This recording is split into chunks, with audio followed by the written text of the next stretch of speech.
doctor Alexander Vega. Bienvenido a Palabras Más. Gracias, Álvaro, por la invitación y aquí estamos. No, es un gusto tenerlo acá. Muchos temas para hablar porque están pasando cosas que van a cambiar y que van a modificar nuestro sistema electoral en Colombia y están en esa reforma política que está avanzando. ¿Usted en general cómo la siente? Hay cosas positivas, cosas que todavía meritan discusión, pero sobre todo hay que manifestarle a la opinión pública que este acuerdo o esta propuesta de reforma nace del mismo acuerdo de La Habana. Esperemos que llene las expectativas de las partes, del Estado y las FARC, pero sobre todo que estamos vinculándonos al tema de la actividad política y entre eso hay que pararle muchas bolas a lo que opinen los partidos políticos. El hecho de que venga de los acuerdos de La Habana, una iniciativa para reformar de manera estructural nuestro sistema electoral, ¿usted cómo lo ve? ¿Qué ventajas y qué riesgos implica eso? Yo creo que ya hay reforma política y lo voy a decir claramente. Antes de que se presentara esta propuesta por parte de la misión electoral, yo creo que el Estado ya se avecina una reforma. Las FARC ya son partido político, es decir, se van a convertir en partido político, van a tener financiación estatal no solo para el funcionamiento, sino para el centro de pensamiento, van a tener curules asignadas directamente y van a tener unas circunscripciones de paz. Desde el punto de vista práctico podemos decir que ya hay una reforma política electoral a favor en los diálogos del Acuerdo de La Habana, a favor de las FARC. Esto viene como otra extensión de esos compromisos, pero positivo veo cosas que han querido verse sobre el tema de la financiación política, el tema de género, pero también cosas que hay que todavía analizar sobre el nuevo funcionamiento del Consejo Electoral colombiano y la propuesta que se hundió de la Corte Electoral. En ese sentido, yo creo que hay que entrar a revisar punto por punto y es el momento que el Congreso y sobre todo las bancadas, ¿qué les sirve? Teniendo en cuenta algo, Álvaro, que es muy importante, estamos ya en un calendario electoral y muchas de esas propuestas que se están dando es para que se apliquen inmediatamente y desde el punto de vista práctico resultan algunas inconvenientes, no por su naturaleza, sino por el tiempo en que se quieren aplicar. Vamos por partes. Eso que usted acaba de decir es muy importante en el sentido de que esto va a afectar el proceso electoral que ya está aquí en el horizonte. Pero, digamos, esa nueva supercorte que se estaba planteando y que finalmente no pasó, ¿estuvo bien que no hubiera pasado? Eran dos puntos fuertes, la supresión o la unificación de la registraduría en un solo cuerpo electoral, eso no lo veíamos conducente.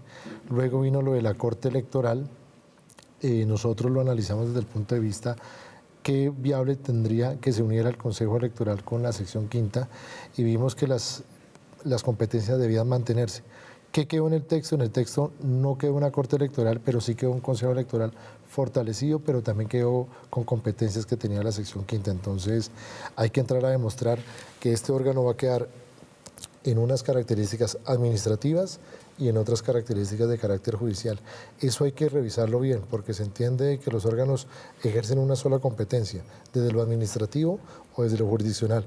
Con esta nueva propuesta quedaría el Consejo Electoral colombiano, como se ha denominado, con ambas funciones, temas administrativos y temas jurisdiccionales. Esos temas jurisdiccionales nuevos, ¿cuáles son?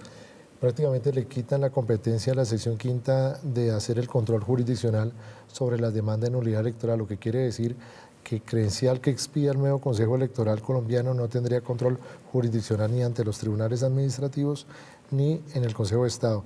Y en tema de demandas de régimen de inhabilidades, sería el Consejo Electoral colombiano, el nuevo Consejo Electoral, que definiría y no habría con posterioridad control, lo que quiere decir que se acabarían las elecciones atípicas porque en una única instancia se resolvería todos estos casos de nulidad electoral en temas de demanda y en temas de inhabilidades. ¿Que haya una sola instancia conviene o no conviene? No conviene, hay que buscar la forma siempre el principio de doble instancia. También hay un principio que debe analizar tanto el Congreso como la Corte Constitucional. Todos los actos tienen control jurisdiccional. Decir que cerrada la posibilidad de que un ciudadano no pueda acudir a otra instancia, nos veremos que una vez expida una credencial, acudirían a la acción de tutela porque no habría forma de demandar. Eso es la tesis de que el acto electoral no es un acto administrativo susceptible de control y bajo esa premisa quedó unificado que este Consejo Electoral colombiano no tendrá control jurisdiccional sobre esos actos. ¿Cómo despolitizar la entidad en el buen sentido de la palabra? ¿Con esta nueva estructura ese objetivo se puede lograr o no? ha existido una crítica, yo lo digo constructiva, frente al actual Consejo Electoral y los anteriores, es el origen político de postulación. Independiente que nosotros nos hubieran postulado los partidos, nosotros tenemos un deber de cumplir la Constitución y la ley. Pero bajo esa crítica constructiva, la misión electoral propuso que el actual origen y elección de los nuevos magistrados del Consejo Electoral colombiano, como se denomina, pasara en una primera instancia a unas ternas que saque el presidente de la República, la Corte Constitucional y el Consejo de Estado. Pero una vez que termine esa conformación por un periodo de 8 años, los primeros magistrados que se elegirían en caso tal este año o el próximo, irían por periodo de 4, 6 y 8, para que cuando vayan saliendo hubiese rotación y empiecen a elegirse por cooptación. ¿Qué me preocupa a mí? Que independiente que es una intención muy positiva de callar la crítica del origen político del Consejo Electoral, no hay que olvidar que el Consejo Electoral colombiano, como cualquier consejo electoral, regula la actividad política. En los demás países en los cuales he visitado por misiones de observación, no se puede desprender totalmente un órgano político electoral a que se vuelva solo un tema jurisdiccional. Terminaría judicializándose la actividad política, eso puede ser riesgoso. Hay países que ha llegado a ese punto, entonces no hay una consecuencia política con la actividad, y yo creo que en este proyecto sería bueno que el Congreso no perdiera la oportunidad, por lo menos, de elegir esos magistrados. En ese contexto, precisamente le quería preguntar sobre ese tema. En el Congreso, ¿cómo ve la posibilidad de que se ajuste esto para que desde su punto de vista quede bien encarrilado? Yo creo que el debate va a ser fructífero, no creo que eso vaya a pasar a pupitrazo, porque hay otras cosas que yo creo que todos los colombianos estamos interesados en la paz y los congresistas también, pero cuando tocan su actividad política y su ejercicio político, yo creo que ya la deliberación y el debate va a existir. Primero porque el tema de un punto, por ejemplo, la lista cerrada, aplicarla en este momento, yo creo que ningún partido está preparado ahorita para ver cómo van a ser los mecanismos internos de elegir el orden de las listas. Dos, no sé hasta qué punto el Congreso quiera desprenderse de la potestad de elegir a los magistrados del nuevo Consejo Electoral, porque puede darse el debate que si le quitan esa potestad, mañana pueden quitarle la potestad de elegir procurador, elegir magistrados de la Corte Constitucional, defensor del pueblo, etc. El Congreso, a pesar de que no goce de la popularidad de los que muchos quisieran tener, el Congreso debe existir, y el Congreso existe porque representa al pueblo colombiano. Entonces, mayor legitimación de que sea elegido por el Congreso va a ser un derrotero de que esta reforma va a generar discusión, porque va directamente con la actividad de los partidos y de los congresistas como candidatos. El tema de financiación de las campañas y de la entrada y salida de dineros en la actividad política, ¿cómo queda en esta reforma? Yo creo que se hizo un buen intento. En un principio no había quedado muy bien establecido, pero yo creo que las propuestas no fueron tanto propuestas innovadoras ni propuestas nuevas. Yo creo que el trabajo que hizo la misión fue comparar cómo funcionaban los sistemas de financiación política en el resto del continente, y se trajeron cosas muy positivas. Creo que el tema del transporte público en manos del Estado era algo que estaba en mora de hacerse. Igualmente, que se manejara todo el tema del pago a los proveedores en un registro de proveedores. Es un modelo que usa México y Ecuador, que las campañas deben solo contratar con las personas o proveedores que se encuentren afiliadas al Consejo Electoral. El tema de ampliar la financiación por parte del Estado, y yo creo que un punto clave que no se tocó pero debe incentivarse es aumentar el pago y la reposición del voto. Yo creo que esa es una forma de que los partidos se fortalezcan más y haya mayor flujo de financiación a ellos. Por lo general fueron propuestas que trajo la misión, copiada en buen sentido de la palabra, de otros modelos que se aplican en el continente frente al tema de financiación. De por sí, ellos proponen algo muy interesante, que el nuevo Consejo Electoral colombiano tenga una especie de policía judicial o CTI electoral que se encargue en tiempo real de controlar las campañas y los gastos de funcionamiento. Hoy en eso no existe. El Consejo Electoral colombiano es muy precario en el control en tiempo real, y se necesitaba, y eso está positivamente en la reforma, que es que se cree la función de policía judicial con un CTI electoral fortalecido para controlar propaganda, campañas, libros, auditar. Eso sí está muy bien planteado. ¿Eso le parece bueno? Eso me parece bueno, porque uno de los problemas que más está ahogando la sociedad y la opinión pública es el control sobre las campañas. Tenemos el caso que pasó lo de Odebrecht, tenemos otros casos de financiación de actividades ilícitas. Entonces, hoy el Consejo Electoral se entera después de, y no es por inoperancia ni por el origen político, sino porque realmente el sistema electoral como está planteado hace que las campañas puedan hacer y deshacer y luego después entrar a revisar. Entonces, creo que esta propuesta es para ejecutar en tiempo real el control. Hablaba usted, doctor Alexander, del tema de Odebrecht. ¿Cómo van las investigaciones sobre este tema, especialmente relacionadas pues, con la entrada de dinero de esa compañía de manera irregular a la campaña del 2014? Para tranquilidad del país van más rápido de lo que se imaginaba. Hemos contado con el apoyo de la Fiscalía, tanto colombiana como la Procuraduría brasilera y de la Procuraduría General de la Nación, y ya la mayoría de las pruebas han sido recaudadas por ambos despachos. Yo creo que el 1 de junio se levanta la veda de todos los documentos que tiene Odebrecht en Brasil, y al levantar la veda o el veto que tienen, ahí terminarían de recaudarse las últimas pruebas. Ya con esas pruebas, ya el Consejo Electoral tendrá que fallar. Sobre las pruebas se fallará. ¿Y qué pruebas se han practicado en Colombia? Declaraciones, se han recepcionado las declaraciones de los gerentes de campaña, de los comités de campaña, se han pedido también a los bancos los movimientos de los gastos de la campaña, se han revisado los ingresos que reportaron en el 2014, pero básicamente ha sido declaraciones, peritajes y unas pruebas trasladadas de la Fiscalía colombiana y de la Procuraduría brasilera a los expedientes. Ya hay declaraciones, de hecho, diciendo, el doctor Roberto Prieto dijo que él recibió plata por fuera, que no la declaró para lo de los afiches. ¿Eso cómo se incorpora y qué significa? Esa es una investigación del año 2010 y está en curso si se decide o no si eso hay caducidad. Sobre ese tema tenemos que recordar que una es la campaña del 2010 y la otra del 2014. En ambas pues se indica o la investigación radica única y exclusivamente que prohíbe la financiación de aporte de gobierno de empresa extranjera, sobre esa línea. Si se logra demostrar que hubo aporte directamente de una empresa extranjera, pues deberá sancionarse las campañas si se prueba. La del 2010 está por determinar si se aplica la caducidad o no, en el entendido que el código habla de que hay un término de investigar de 3 años, pero le tocó al doctor Emiliano Rivera y él tendrá que llevar un proyecto si decide o no aplica la caducidad.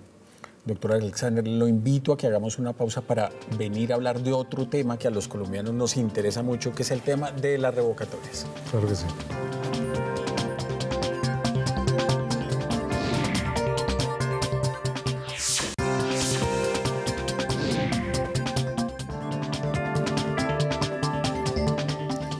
Doctor Alexander, ¿cómo ve usted, digamos, esa avalancha de solicitud de revocatorias que hay a lo largo y ancho del país? Pues desde el punto de vista institucional preocupante y desde el punto de vista de mecanismos de participación preocupante, por 2 razones. Uno, porque cuando la ley quiso bajar los porcentajes, los umbrales, se aspiraba a que el mecanismo tuviera acceso a que pudiera ser efectivo. Pero nos hemos encontrado en los últimos meses que después del 2 de enero, y de acuerdo a lo que escuchamos en audiencia, las versiones que voy a comentar acá es recogiendo lo que hubo en la audiencia de la semana pasada, 2 días, el 15 y 16 de mayo, escuchamos a todos los comités promotores y a la mayoría, casi 90 alcaldes del país, donde en su mayoría identificaron 3 problemas que hoy vemos en la revocatoria. Uno, no existe un debido proceso hacia el alcalde. Los alcaldes prácticamente son notificados o comunicados una vez cuando van ya casi a las urnas. Entonces, muchos de ellos alegaron el debido proceso que nunca supieron por qué la revocatoria. 2, un problema que hemos visto y analizado por parte de las quejas que han presentado es que la ley hablaba de una exposición de motivos frente al incumplimiento del programa de gobierno. Nos hemos encontrado en que en muchas de estas revocatorias la exposición de motivos no se adecúa a la realidad. Entonces, por eso el Consejo Nacional Electoral convocó la audiencia con el fin de escuchar a los alcaldes si efectivamente estaban incumpliendo su plan de gobierno, y encontramos que tanto la Procuraduría solicitó al Consejo Electoral que revisáramos los casos porque la mayoría de exposición de motivos no se alegaba en debida forma el incumplimiento del programa de gobierno. Y el tercer punto es que la ley habla de que la revocatoria puede iniciarse 1 año después de que esté el mandato, pero todos los alcaldes manifestaron, y es realidad, que los programas de gobierno se aprueban después del 2.º semestre del 1.er año. Y los alcaldes pusieron que ellos no pueden incumplir un programa de gobierno en tan solo 4, 5, 6 meses. Si bien es cierto son errores de la ley o deficiencias de la ley, el Consejo Electoral en el poder de control y vigilancia de cualquier proceso electoral debemos garantizar que se cumpla el debido proceso. A raíz de estas quejas de la Federación de Municipios, de la Federación Nacional de Departamentos, la Procuraduría, hemos hecho un procedimiento dentro de la sala para revisar caso a caso. Esto es con el objetivo de verificar si efectivamente los requisitos de la exposición de motivo está, si hubo un mínimo debido proceso hacia los alcaldes, y ya después, si llegan a cumplir esto sin ningún problema, que aspiro que todas las cumplan, podrá convocarse las elecciones. De igual manera, el ministro dio alerta de que no había plata, el ministro de Hacienda, ni para la revocatoria del alcalde de Bogotá en caso de que se dé, ni para ninguna del país. Pero más que el argumento fiscal o de plata, es garantizar que el mecanismo sea bien utilizado y no se desnaturalice. Encontramos casos de alcaldes, por ejemplo el de Orito Putumayo, que el comité promotor fue capturado en flagrancia por una extorsión de plata con el ánimo de que si no le iniciaban la revocatoria tenía que darle una suma de dinero. Encontramos casos también puntuales de municipios, de alcaldes, donde les iniciaron la revocatoria funcionarios que fueron declarados insubsistentes por alguna otra razón y con un espíritu de revancha iniciaron la revocatoria. Y se presentaron varias quejas de los alcaldes en ese sentido y obviamente como presidente lamento que la figura esté desbordada hacia ánimo de una revancha hacia el alcalde y no la naturaleza que vio el constituyente en el 91 y luego el legislador en el 2015. Esa es una herramienta democrática importante. ¿Cómo preservarla hacia futuro, corrigiéndole esos vacíos, esas grietas que usted describe para que realmente sea una herramienta poderosa y que sirva? Casualmente puedo anunciarlo acá ante el programa. Estoy trabajando para llevarle 4 propuestas al gobierno nacional para que se corrija, porque lamentaría mucho que por el uso indebido de la revocatoria termine eliminándose. Entonces prefiero lanzar unas propuestas para salvarla, irían en 3 puntos encaminados. Uno, que se notifique al alcalde. Los alcaldes deben saber. Esto, si bien no es ellos dicen que no es un proceso sancionatorio, pero al final es un proceso que va a entrar a evaluar sus programas de gobierno en las urnas y ellos deben saber por lo menos por qué los están revocando. Y si esas causales efectivamente son reales a un incumplimiento del programa de gobierno. Encontramos muchas causales de revocatorias por supuestas faltas que hacen los alcaldes, parecen más que disciplinarias, que no, es que el alcalde es corrupto, que la culpa de la inseguridad de los alcaldes, que el alcalde iba a expedir unas licencias, entonces creo que la gente ha confundido las promesas de campaña o las quejas de faltas disciplinarias con las causales de revocatoria de mandato frente al incumplimiento del programa de gobierno. Entonces quiero proponerle al Congreso, y se lo pueden llevar por fast track, los 3 puntos. El primero, un debido proceso hacia los alcaldes, una verificación de la exposición de motivos que no debe tardar más de 10 y 15 días para verificar por lo menos que sean reales, que sean frente al incumplimiento del programa de gobierno. Y otro que sí es un punto clave y creo que es un error que viene de la ley del año 94. En esa época eran alcaldes de 3 años, entonces pusieron como requisito 1 año. Hoy tenemos alcaldes de 4 años. Y el primer año los alcaldes no ejecutan ningún programa de gobierno porque vienen con el programa anterior del anterior alcalde. Y su plan de desarrollo, programa de gobierno, empieza a ejecutarse en el segundo semestre. Yo creo que un término para salvar la revocatoria y que los ciudadanos puedan evaluar si efectivamente deben o no revocar es 1 año a partir de la aprobación del plan de desarrollo. Porque si no se está midiendo es en 2-3 meses la ejecución de un alcalde o un gobernador. Entonces yo creo que voy a proponer eso y si es acogido podemos salvar la revocatoria. De lo contrario, ya he escuchado voces editorialistas que dicen la revocatoria fue tomada como revanchismo político y puede terminar con el peligroso riesgo de que sea eliminada. ¿Qué conclusiones saca de lo que pasó con los procesos revocatorios del COPEI y de Ocaña? 3 lecturas o 4 lecturas. La primera, la participación, que por más que bajaron los umbrales, no se alcanzó el umbral en ninguna de las 2. Entonces, por más que hubo participación, divulgación, no se alcanzó. 2, lo manifestado por los alcaldes. Terminan los alcaldes el primer año, su programa de gobierno, y arrancan campaña para defenderse de una revocatoria de mandato. Entonces están, y así lo manifestaron estos 2 alcaldes, la alcaldesa de Ocaña y la alcaldesa de COPEI, que llevaban 6 meses defendiéndose en instancias judiciales, en instancias administrativas, sacando estadísticas de su programa de gobierno. Entonces, la otra lectura que había es que estos 2 alcaldes estuvieron prácticamente 6 meses dedicados a campaña a ver cómo no se dejaban revocar y eso deja un tema de un tufillo de desinstitucionalización de las alcaldías terrible. Otro tema, el gasto. El gasto, lamentablemente, yo no soy opositor a la democracia, vale, hay que dar, pero ahí los procesos costaron cerca de 700 millones de pesos, ambos procesos, están para posible convocatoria 109 ya. Y el cuarto punto, pues, que eso generó un problema de división política también en el municipio. Entonces yo creo que al alcalde hay que dejarlo, o al gobernador hay que dejarlo gobernar un tiempo prudencial, un año después del programa de gobierno, y ahí sí de esa manera poder evaluar la ciudadanía si lo revoca o no. Uno de los procesos emblemáticos obviamente es el de Bogotá. ¿En qué está ese proceso? Vale la pena la pregunta para decir que el tema de Bogotá es como cualquier otro, independiente, que es la importancia de la ciudad capital y es el tema más álgido. Tenemos claro que es un caso común y corriente de los otros 107 casos que hay. ¿Cómo va el caso? Hay 3 comités promotores, escribieron ya sus comités, hubo una exposición de motivos, ya se radicaron unas firmas y el día de mañana la sala está convocada con el registrador nacional con el objetivo de mirar un informe sobre el procedimiento en Bogotá y sobre los demás.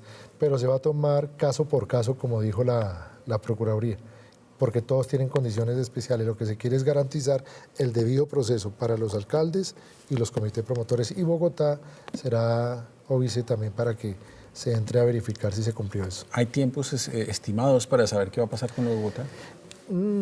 Eso va a ser muy pronto. A mí me hacían la pregunta que cuánto se podía demorar eso y yo le contestaba a otro magistrado que me hacía la pregunta en ese sentido. Nosotros no vamos a hablar programas de gobierno, nosotros no vamos a coger a los alcaldes, tráiganos si ustedes han cumplido las metas ni nada.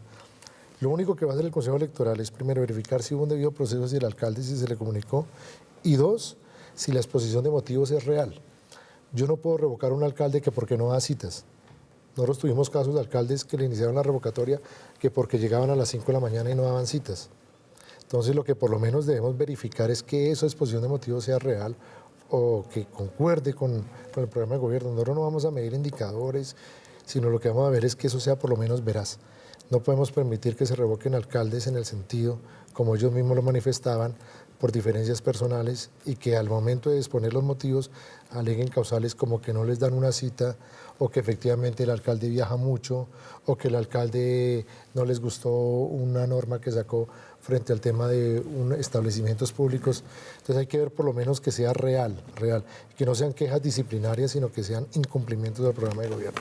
Finalmente, doctor Alexander, ya todos los colombianos tenemos en el horizonte unas elecciones que se aproximan y están llamando la atención del país político. Muchos temas claves para el país se están discutiendo ahí.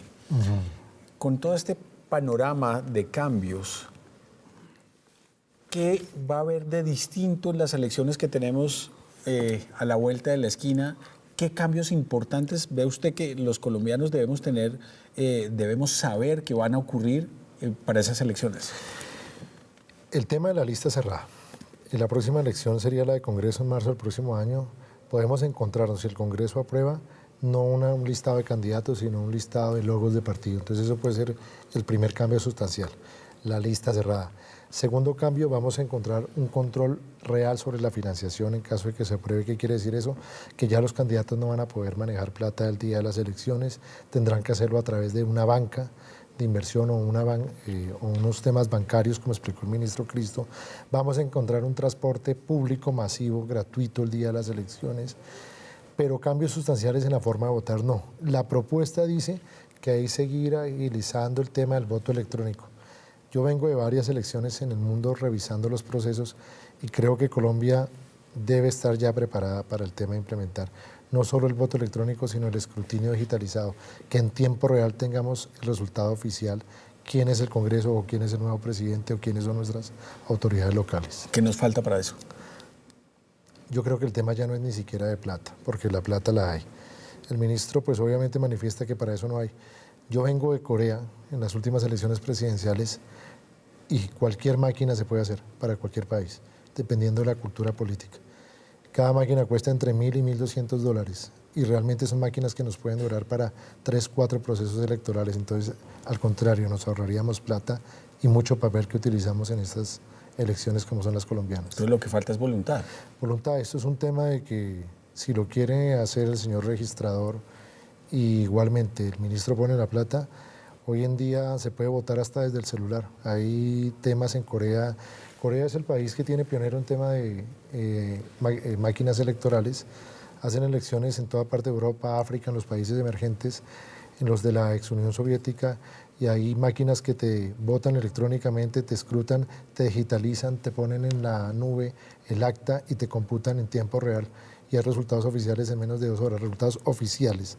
Y creo que nos ahorraríamos mucho papel y mucho dinero, sobre todo que son máquinas que podrían estar para 3 o 4 elecciones. Pero sobre todo mucha seguridad en cuanto a la certeza y seguridad de lo que está haciendo el votante. Sí, la gran crítica al voto electrónico es que cuando uno vota electrónicamente no queda un registro si uno realmente votó por la persona. Eso ya está solucionado y en Corea pude verlo, de cuando tú votas por un candidato a la presidencia, al Congreso, la máquina vota la certificación de por las personas que tú votaste, y esa certificación vas y la depositas en una urna. Y cuando cae la papeleta en la urna, se escanea y se computariza, tanto en la máquina como en la urna. ¿Qué quiere decir? Que a las 4 de la tarde esta máquina te vota un E14 diciendo cuántos votos sacó uno y debe coincidir con los votos. Este sistema, que es el que serviría para Colombia, nos ahorraría mucho tiempo en temas de escrutinio, pero sobre todo en transparencia y seguridad. Pues ojalá el ministro esté escuchando y entienda que estas cosas hay que hacerlas. Hay que hacerlas. Doctor, muchas gracias por haber aceptado esta invitación. Igualmente.